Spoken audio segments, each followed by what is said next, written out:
Mas vai ter um peso também para o americano, né? Vamos para os Estados Unidos. Queria muito ouvir também a Mariana Sanches, está acompanhando isso já desde o início dessa história toda, porque taxar os produtos brasileiros em 50% vai pesar no bolso do americano, né?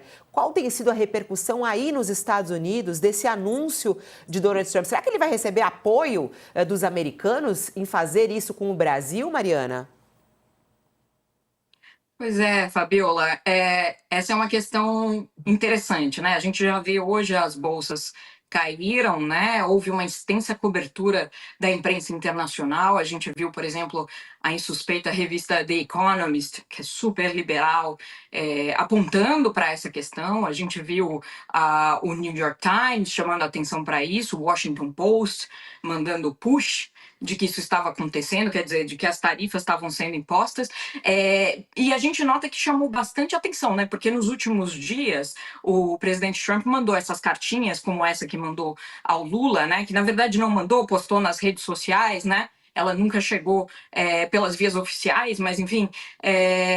E havia uma cobertura sobre isso, há toda uma tensão acontecendo sobre a possibilidade dele finalmente botar na rua essa guerra comercial e essa guerra tarifária que ele anunciou lá em abril e que de alguma maneira ainda estava em banho-maria e agora ele volta à carga. Mas o caso do Brasil chamou especial atenção justamente pelas justificativas que são eminentemente políticas, né? São tão políticas, Fabiola, que o presidente Donald Trump comete um erro importante na carta ao dizer que as tarifas são necessárias para corrigir o que ele chama de insustentável déficit dos Estados Unidos. Só que os Estados Unidos têm superávit na balança comercial com o Brasil nos últimos 15 anos. É uma questão histórica. E o que aponta isso são os dados dos próprios americanos, né? Então, assim, além dos dados do Brasil, claro, mas se houvesse qualquer questão sobre fontes seguras, são os próprios americanos que estão aferindo que eles têm um superávit na balança comercial com o Brasil. Então, a carta, nas suas justificativas econômicas para tarifas, ela erra. Já não tem o que se falar sobre isso. Então, sobram as justificativas políticas, né, de Trump. E aí, nesse sentido, a gente percebe, por exemplo, eu trago, inclusive, na coluna hoje, um texto que o Nobel de Economia, Paul Krugman, o economista americano, que é bastante influente aqui, fez um texto, enfim, em sua página, para chamar a atenção da questão da tarifa para o Brasil. Ele excepcionalmente publicou ontem à noite, dizendo que o presidente americano merecia, inclusive, impeachment pelas justificativas, porque a interferência na política doméstica de outro país não pode ser uma justificativa para que o presidente da República, aqui nos Estados Unidos, imponha tarifas sobre outros países. Eu acho importante destacar, Fabiola, que desde domingo a gente vem numa escalada vertiginosa aí da deterioração da relação de 200 anos entre Brasil e Estados Unidos. Enfim, começou no domingo quando o presidente Trump foi às redes sociais comentar a questão dos BRICS, se aprofundou na segunda-feira, quando pela primeira vez, então, ele fez uma manifestação pública acusando o processo judicial contra Jair Bolsonaro de ser um processo politicamente motivado, de ser uma caça às bruxas, e continuou nessa toada, porque ainda na segunda-feira a gente interpelou aqui o Departamento de Estado para que explicasse esse post do Trump, né? E aí, ao responder para mim, eles dizem, na terça-feira, eles então transformam em política de governo o que era um post de rede social do presidente americano. Claro, tem o seu peso, mas institucionalizou a política e o entendimento aqui em Washington de que o judiciário brasileiro foi instrumentalizado para perseguir Jair Bolsonaro, seus familiares e seus apoiadores. A gente lembra que isso é uma campanha de mais de 6 meses do deputado federal licenciado Eduardo Bolsonaro, do comentarista político Paulo Figueiredo, que vem a Washington religiosamente, todo mês, eles estão aqui batendo nos gabinetes dos congressistas, no Departamento de Estado, na Casa Branca, no Tesouro americano, na Secretaria de Comércio. Então, houve inúmeros pedidos por punições ao Brasil. E chegamos, enfim, à situação de ontem, em que o encarregado de negócios dos Estados Unidos, o mais alto funcionário americano no Brasil, foi chamado ao Itamaraty para prestar esclarecimentos 2 vezes, Fabiola. Isso jamais tinha acontecido na história das relações entre os dois países. Foi chamado 2 vezes e na diplomacia entende-se que esse é um gesto duro, e ouviu do Itamaraty, ouviu do governo Lula, que o governo Lula lamenta que os Estados Unidos tenham se aliado a quem tentou dar um golpe no Brasil, Fabiola. Nossa, muito importante essa história que você está contando, né? Que ela mora nos Estados Unidos, ela está acompanhando isso desde perto, dessa campanha de 6 meses. Não é do nada, até chama atenção quando as pessoas falam, me surpreende. Não, ele foi agora, colocou no papel e na área econômica, com uma repercussão que pode trazer prejuízos para o Brasil e para os Estados Unidos, né? Para muita gente, para milhares de pessoas, é algo que vem sendo trabalhado já há 6 meses numa campanha, né? Que é justamente essa atuação dos bolsonaristas aí nos Estados Unidos e querendo esse apoio de Donald Trump, que agora vem dessa forma, inclusive num ataque direto ao Brasil. Vamos lá, Sakamoto, vamos trazer também agora isso de novo para o Brasil. Quando a gente fala dos bolsonaristas atuando lá, a gente já vê também a repercussão dos bolsonaristas aqui no Brasil. E chama mais a atenção a posição do governador do estado de São Paulo, Tarcísio de Freitas. Inclusive está na nossa página do UOL nesse momento, uma reportagem. Aí é o post do Tarcísio. Vamos colocar primeiro o post do Tarcísio.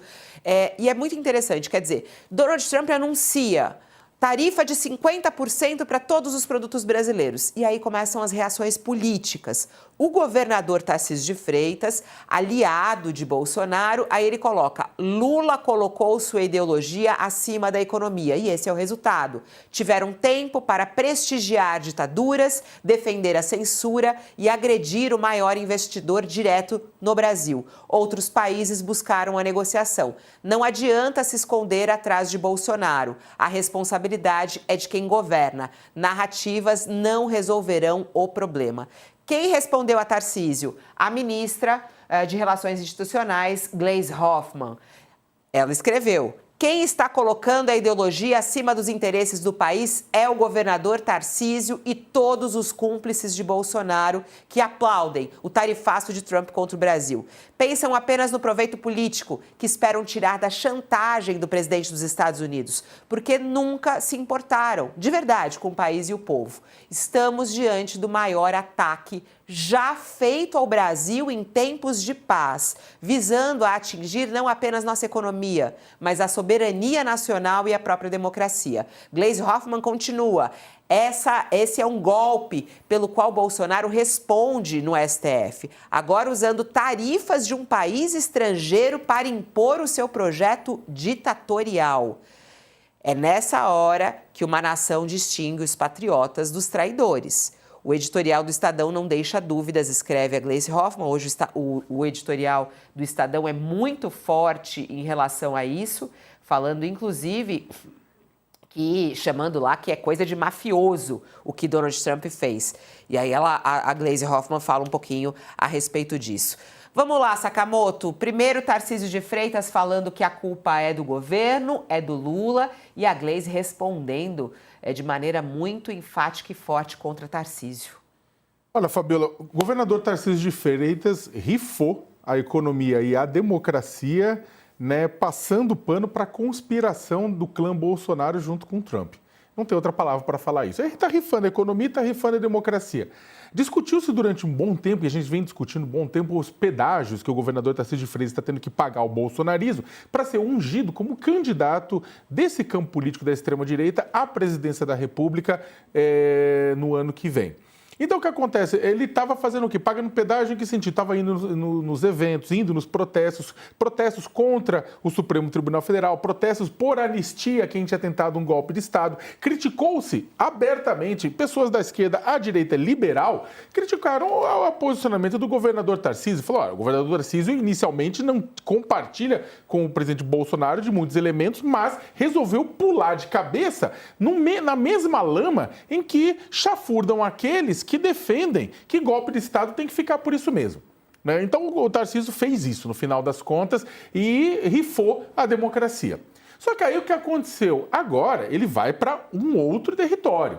Ao passar pano para toda a conspiração que Eduardo Bolsonaro, que Jair Bolsonaro vem fazendo junto ao governo norte-americano para tentar entregar para o governo norte-americano justificativas para que eles possam usar dentro dos seus processos comerciais, porque vamos ser sinceros, o governo Trump, por mais que adoraria ter Bolsonaro de volta ou alguém aliado, desculpe, a ele na presidência da República Brasileira, não vai perder o sono por conta de Bolsonaro ou não. Tem interesses, né? Neste caso específico, né, num país, inclusive, que já tem superávit comercial conosco, que é o caso dos Estados Unidos, ele está pressionando para favorecer setores do aço, setor de etanol, setor de açúcar, um monte de setores que têm interesse também em criar problemas no Brasil, setores que querem derrubar barreiras e tarifas de importação que o Brasil, que é um país protecionista, impõe, né? E quer proteger as suas big techs, quer proteger as suas plataformas, né? Que não aceitam seguir a lei brasileira. Então estão usando isso, estão usando o caso do Bolsonaro no meio desse caminho. E aí o Tarcísio faz o quê? O Tarcísio, ele publica uma postagem nas redes sociais no momento que o Trump faz um ataque direto à economia e à democracia do Brasil, se metendo numa história que não tem nada a ver com ele, usando o peso econômico dos Estados Unidos para uma situação que pode levar à perda de milhões de empregos no Brasil, que pode levar à perda de renda dos trabalhadores, que pode levar ao aumento da inflação no Brasil, que pode disparar também o câmbio. O que o Tarcísio faz? Ao invés de o Tarcísio ficar em silêncio, o Tarcísio dobra a aposta e fala a culpa é do Lula. E olha, o governo Lula tem 1 milhão de críticas a ele, e coisas que fez, coisas que deixou de fazer, mas nesse caso não. Você estava com o negociador. Todo esse tempo estava com negociadores nos Estados Unidos para tentar fazer o quê? Olha, está com 10% com aquela tarifa, vamos negociar, vamos ver como a gente avança aqui e ali. Não estava aquela coisa colocando ideologia acima. Pelo contrário, o governador Tarcísio de Freitas, no dia da posse de Trump, ele faz o quê? Ele grava um vídeo, posta nas redes sociais dele metendo aquele boné do Trump de Make America Great Again, ou seja, vamos tornar os Estados Unidos grande novamente. É o governador do estado mais economicamente mais relevante do Brasil, botando um boné para dizer que, olha, apoia tornar os Estados Unidos maior do que já é. Né? Isso em si já era uma questão sobre, que patriota é esse, sabe? Daí, quando o Trump postou nas redes sociais uma crítica ao Estado brasileiro, ao Supremo Tribunal Federal, por conta do Bolsonaro, o Tarcísio repostou e falou, é isso aí, Trump! E aí agora o Trump usa a mesma justificativa que usou na outra postagem como uma das justificativas para mover uma tarifa de 50% sobre os produtos brasileiros. E o que o Tarcísio faz? Ao invés de criticar o governo dos Estados Unidos, ele faz o quê? Ele critica o governo brasileiro. Ele critica o governo brasileiro. Se isso não é America First e Bolsonaro acima de tudo, eu não sei o que é. E vamos colocar da seguinte forma, que empresas, setores de peças de aviões, setores de aeronaves, setores de madeira e derivados de madeira, setores como esse, setores industriais, vão ser prejudicados, que a gente exporta para os Estados Unidos. Empresas como a Embraer, empresas como Suzano. E aí me diz o seguinte, onde é que estão a sede dessas empresas? Alguém chuta? O estado de São Paulo. O estado de São Paulo vai ser prejudicado por conta dessas tarifas. E ao invés de criticar as tarifas, o governador Tarcísio critica, nesse sentido, quem é que sofreu a tentativa de golpe de Estado e quem é que estava negociando. Então é o seguinte, o governador Tarcísio não precisa ser amigo do governo Lula, não se espera isso, ele é adversário político. Mas o que se espera é que no intuito, no afã de querer ser o candidato da direita e da extrema-direita em 2026, Tarcísio não rife os interesses econômicos do Brasil.